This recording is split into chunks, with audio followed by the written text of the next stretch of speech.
Hello everyone. This video is a little bit different. There isn't any fishing here. I want to talk about some things I'm doing on my Ankona Cayenne skiff. I got a few repairs and also wanted to show you or talk a little bit about that box that I built, which you can see behind me, which is sitting underneath the poling platform. You know, this boat has a console that's pretty small and there's really no place on there to put any kind of glove box type compartment where you can throw cell phones and keys and wallets and all that stuff. And so it was, you know, and I had various things. I had bags that hung and I'd put stuff in the bags, and I never really found one that didn't have some kind of issue. And so I really wanted a solid box. I could feel very secure about not losing anything, having it easily accessible, and being watertight. So I looked online to try to find a box I could put under that poling platform, and mostly they were just like fishing tray holders, like tackle tray holders, and they were very expensive as well. So I decided that I'm going to have to build one myself. So I did it with King StarBoard, and I'll just show you, which is a polyethylene type board. I have two attachments there. Okay, guys, that was crazy.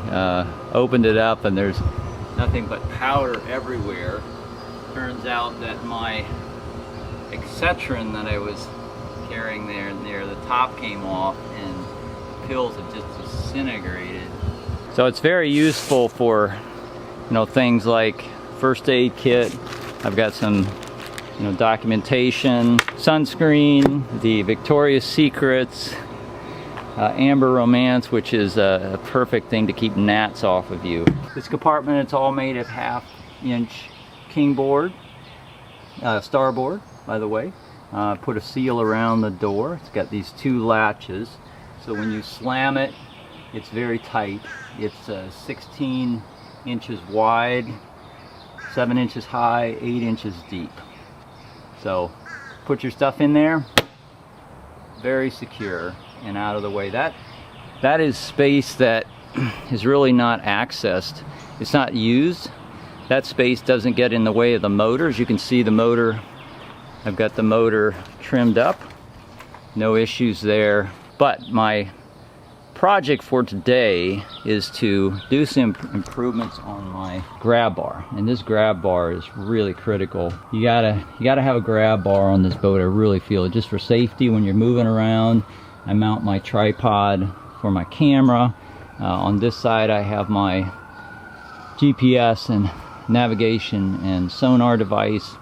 And I've also had, this was a connector, and I had an iPad on there at one point for navigation. So that stuff's all really critical, and of course the rod holders as well. But the problem is, this isn't the strongest design. It's got 4 bolts. You can see these are coming out. They're actually just screws. Mounts it down to the deck in there. And then the other thing is, it's supported against the console down here. But it's really low, and this is quite flexible. The console is quite flexible down there. So the whole arrangement is not too strong. So what I'm going to do, I bought these supports on Amazon. I'm going to put right here. They're going to go right there. They're just going to bolt on to the grab bar, 1.25 inch tube, and there's going to be a mounting foot on the console. I'm going to put one on each side. So I will be anchoring this thing much higher up on the console. It's going to make it very strong. And then down here for the feet, of the mounting of the feet, I'm going to fill these holes with epoxy, and also some of this cloth. So I've got a lot of fiberglass cloth. You know, I built a number of fiberglass, essentially wood core fiberglass kayaks, sea kayaks, and so I've got a lot of this fiber around. I'm going to push that down in the hole to fill up some of the cavity, and then I'm going to shoot epoxy down in there, and I'm going to basically create plugs that I can run these screws down into. So that's going to give me a much firmer place to anchor the feet of this stand.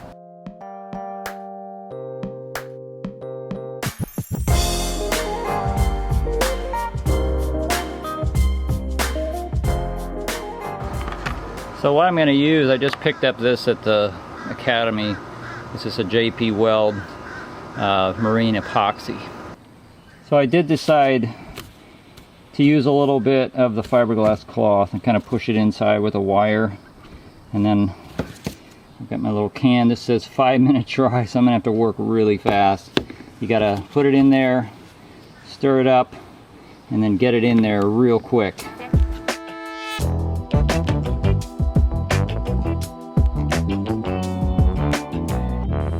So I'm back with my parts so I can complete this job. And what I did was buy these pretty little inexpensive, but they're stainless steel.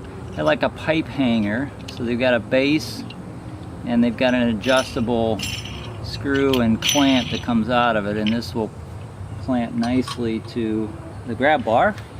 And so I can mount these right on the console.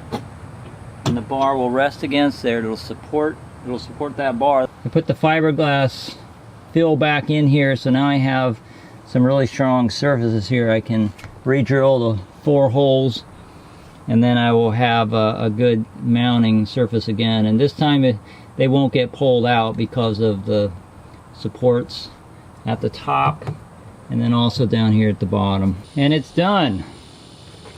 So screw the base in, put some sealant around first. Then I've got the little stanchions on here, one on each side. And then of course it has this support down here at the bottom.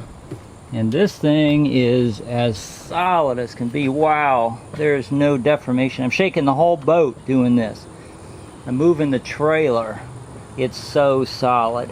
So if you've run across a similar problem with your grab bar, this might be a solution for you that will cost you about 10 bucks. I'll put a link to those little stanchions in the description below. And it was a very cheap but very effective solution to the movement on this bar. Hope you enjoyed this video. Give it a thumbs up if it was helpful, and I'll talk to you soon.